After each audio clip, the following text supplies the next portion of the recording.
Good morning, students. I am Dr. Geeta Mehta. So, today we will discuss about cardiopulmonary resuscitation.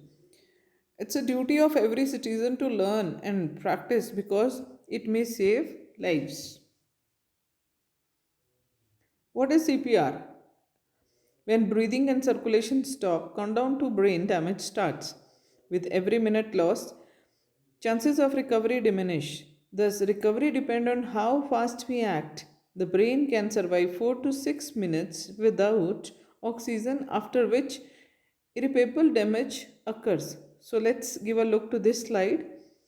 How your brain damage start. In first column, you can see easily from 0 to 4 minute brain damage not likely, and 4 to 6 minute next column brain damage likely, where you are this blue part of your brain is almost damaged due to lack of oxygen. 4 to 6 minutes brain damage possibly. In within 4 to 6 minutes a person completely dead. Over 10 minutes brain damage. So in last column you can see easily. So there are two type of death. One is clinical death, and one is biological death. So in this slide we can see easily how within 0 to 6 minutes we can save a person. He is taking breathing or not, he is responding or not, his heart is functioning or not, it doesn't matter. But if on the same time, if on the same spot, within 0 to 6 minutes you start doing CPR, you can save the person's life.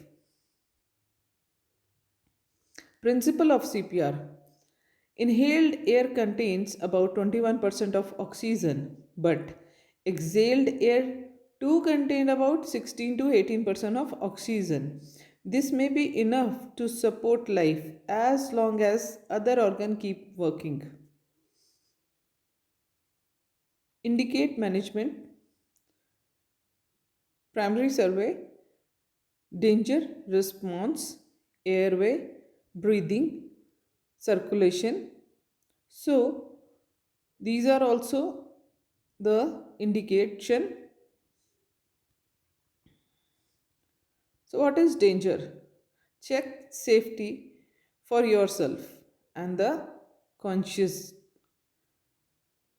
Environment hazards, physical hazards, protect from blood or blood body fluid contact, put on gloves. Checking consciousness. Tap the shoulder firmly and shout, "Are you okay?" Conscious person will respond. Do not shake the person vigorously if there is chance of neck or back injury. If no response, try painful stimulation.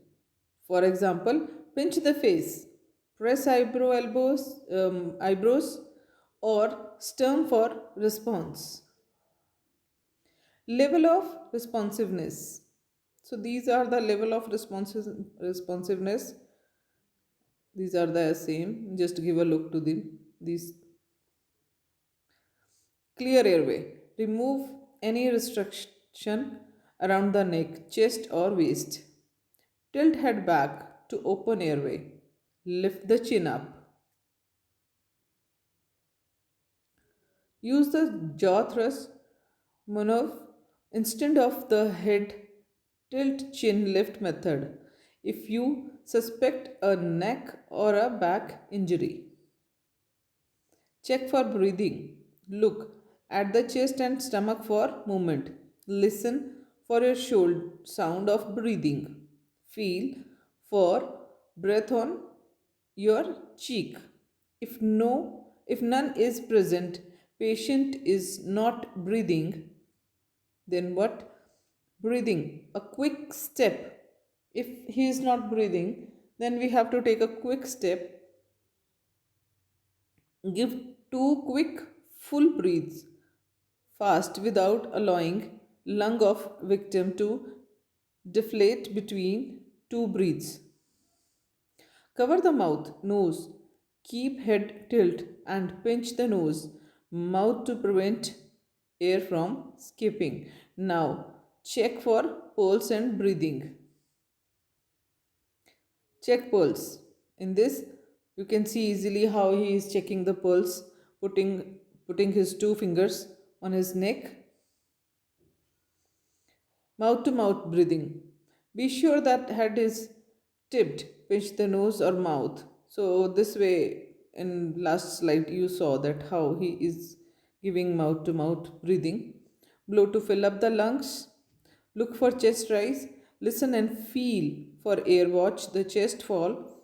Repeat every 5 seconds. External cardio compression. Ensure that the victim head is at the level of the heart or slightly lower. Ensure that he is on a firm surface. Compress the lower third of the sternum with the heel of the hand. Put the one hand on another hand and finger of the chest. Never press the Siffort's process. External cardiocompression again. Stand on your knee. Keep shoulder directly over the sternum. Push straight down. Use your body weight, keeping elbow straight. While pushing down, pivot at the hips, not the knee to prevent rocking. No bouncing or jerking also. Compress the adult chest by at least 2.5 to 3.5 centimeter. Keep a count.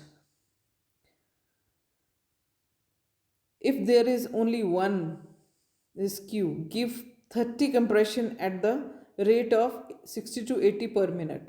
Then give two quick breaths. Keep repeating this cycle.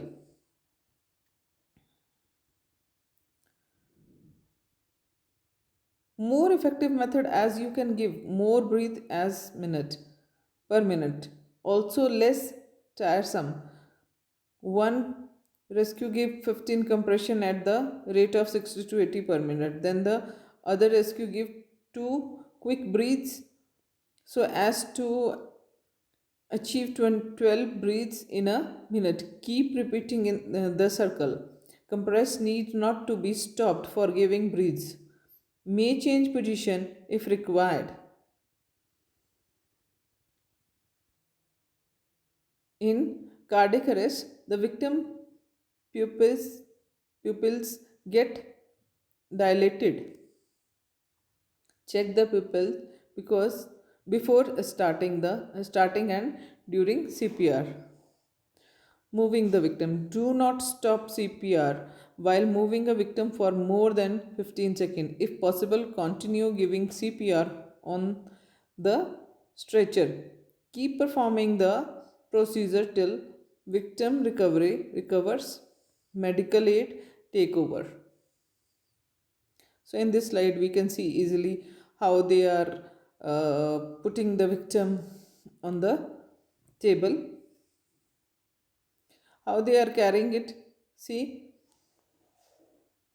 they gave support to his neck and head, and how they tie his knee and waist.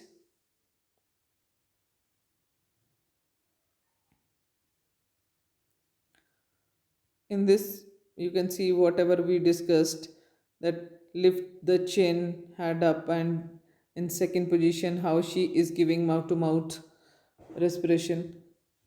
In third position, you can see how they are giving CPR, putting one hand on another hand and pushing it down. So, this is the recovery position. After giving CPR, give him a recovery position. Choking victim. Block may be anatomical or mechanical signs. Difficulty in breathing, difficulty in talking, weak or no coughing. If coughing, leave the victim alone as he may expel the foreign body. Care for choking victim. If victim is conscious, give 4 sharp back blow. If unconscious, roll the victim towards you against your knee by pulling hip and shoulder. Hit the victim with the heel of hand rapidly between his shoulder blade. If that fail, give 4 abdominal thrusts on more between scaphoid and navel. This is the helping a victim of choking. Thank you so much. I hope you enjoy the CPR slide and keep watching it again and again how you can give CPR to save a person's life. Thank you so much. Have a nice day.